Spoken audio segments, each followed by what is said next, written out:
Welcome back. ప్రజల కోసం 600 కోట్లు, అక్షరాల 600 కోట్ల రూపాయల ఆదాయాన్ని వదులుకోవడానికి సర్కారు చేసిన త్యాగం పక్కదారి పడితే పరిస్థితి ఏమిటి?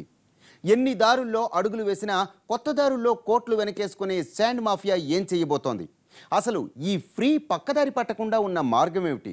శాండ్ మాఫియా రెచ్చిపోతున్న రాష్ట్రంలో ఇసుక కోసం హత్యలు చేస్తున్న ఈ రోజుల్లో ప్రజలకు ఇసుక ఫ్రీగా ఇవ్వటం అసలు సాధ్యమేనా?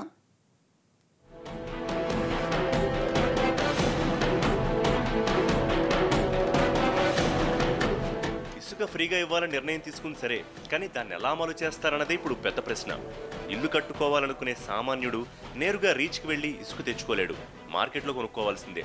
మరి ఆ ఇసుక మార్కెట్ వరకు ఎవరు తరలిస్తారు, ఎవరు సేకరిస్తారన్నది ఇంకా తెలియదు.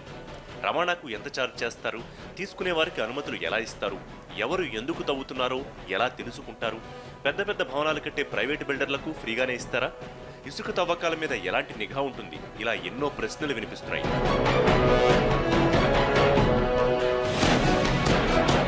కేవలం ఇసుక తవ్వకం, రవాణా ఛార్జీలు మాత్రమే వినియోగదారు నుంచి వసూలు చేయాలంటే దాన్ని ఎవరు మానిటర్ చేస్తారన్నది కూడా ఇంకా తేలలేదు. ఈ పద్ధతిలో ఏమాత్రం తేడా వచ్చినా ప్రభుత్వం మరోసారి విమర్శలు ఎదుర్కోవాల్సి ఉంటుంది. అయితే మొత్తంగా ఇసుక మాఫియా ఆగడాలకు అడ్డుకట్ట వేయడానికి మాత్రం ఈ ఉచిత ఆలోచన మంచిదే అంటున్నారు. ప్రభుత్వం ఆర్థికంగా ఇబ్బందుల్లో ఉన్నా ఇలా ధైర్యం చేసి తన ఆదాయాన్ని వదులుకుని మరీ ఇసుకను ఉచితంగా ఇవ్వడం నిజంగా హర్షణీయమని, 100 కోట్లలో నష్టం వస్తున్నా ప్రతి అంశాన్ని ఆదాయ కోణంలో చూడలేమంటోంది సర్కారు. ఇది కూడా ఒక రకమైన సంక్షేమ పథకమే అంటోంది ప్రభుత్వం.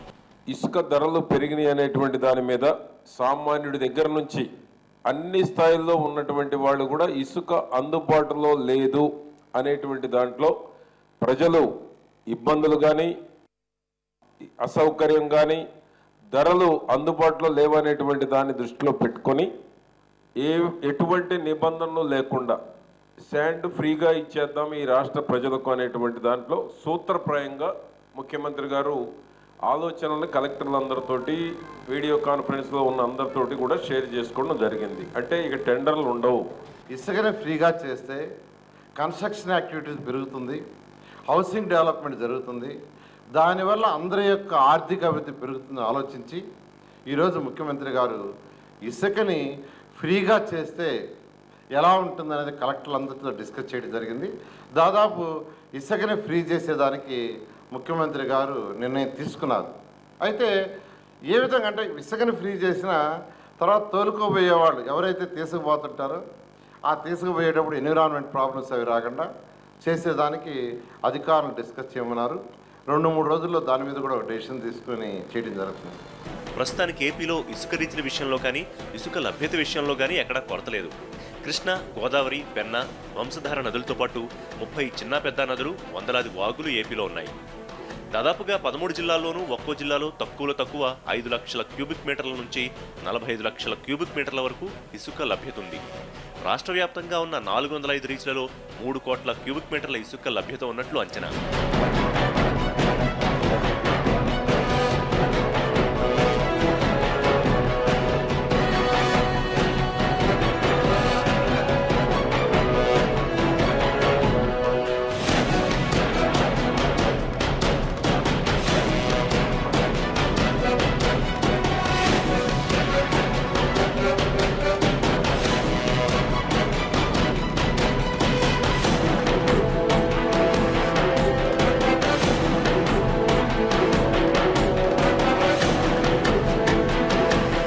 దేశంలో ఏ రాష్ట్రంలోనూ ఉచితంగా ఇసుక ఇవ్వడం లేదు. దీంతో శాండ్ మాఫియా ఈ ఫ్రీ ఇసుకను నేరుగా వేరే రాష్ట్రాలకు తరలిస్తే మరింత అక్రమాలకు తావిచ్చినట్లవుతుంది.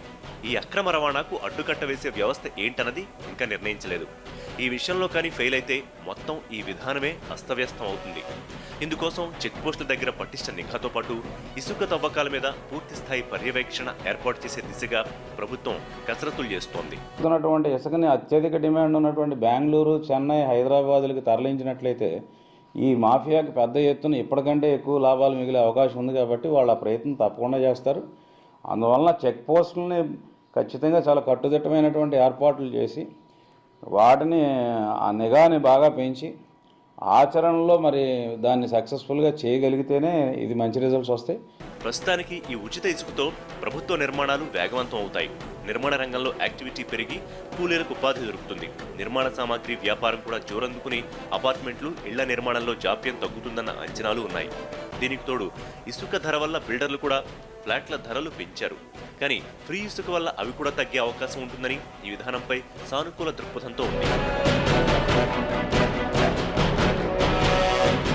ప్రస్తుతానికి రాష్ట్ర ప్రభుత్వం ఉచితంగా ఇసుక ఇవ్వాలని మాత్రమే నిర్ణయం తీసుకుంది తప్ప ఇంకా పూర్తిగా విధి విధానాలు మాత్రం ఖరారు చేయలేదు. రాబోయే 15 రోజుల్లో దీనిపై సమగ్ర విధానం తీసుకొచ్చి ప్రజలకు ఇసుక కష్టాలు తొలగించే దిశగా అడుగులేస్తుంది. అయితే ఇప్పటి వరకు 2 ఏళ్లుగా ఎన్నో ఇసుక విధానాలు అమలు చేసినా అవన్నీ బెడిసికొడుతూ వచ్చాయి. దీనికి తోడు వాటిల్లో ఉన్న లోపాలను శాండ్ మాఫియా వరంగా మార్చుకుని రెచ్చిపోయింది. ఇప్పుడు కొత్తగా తెరపైకి తెస్తున్న ఈ ఫ్రీ శాండ్ పాలసీతో ఎలాంటి ఇబ్బందులు తలెత్తుతాయనేది కూడా అది అమలయ్యాకే తెలుస్తుంది. రాజకీయంగా ఈ నిర్ణయం ప్రభుత్వానికి కలిసి వచ్చినా ఇందులో అక్రమాలకు తావు లేకుండా చేయగలిగితేనే ప్రభుత్వ లక్ష్యం నెరవేరుతుందన్న అభిప్రాయాలు వినిపిస్తున్నాయి. మొత్తంగా ప్రభుత్వం తీసుకున్నది సాహసోపేత నిర్ణయమే. రాష్ట్రంలో 100 కోట్ల రూపాయల వ్యాపారంతో వేళ్లునుకుపోయిన శాండ్ మాఫియాను కాదని, లబ్ధిదారులకు ఉచితంగా ఇసుకను ఎలాంటి అక్రమాలకు తావు లేకుండా సరఫరా చేయడం ఎలా అన్న విషయంలో ప్రభుత్వం చాలా పగడ్బందీ వ్యవస్థను రూపొందించి దాన్ని అంతే సమర్థంగా అమలు చేయాలి.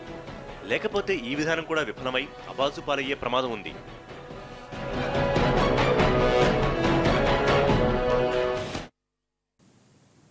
ఇది వాటి స్టోరీ బోర్డ్. మరో అంశంతో మళ్ళీ కలుద్దాం.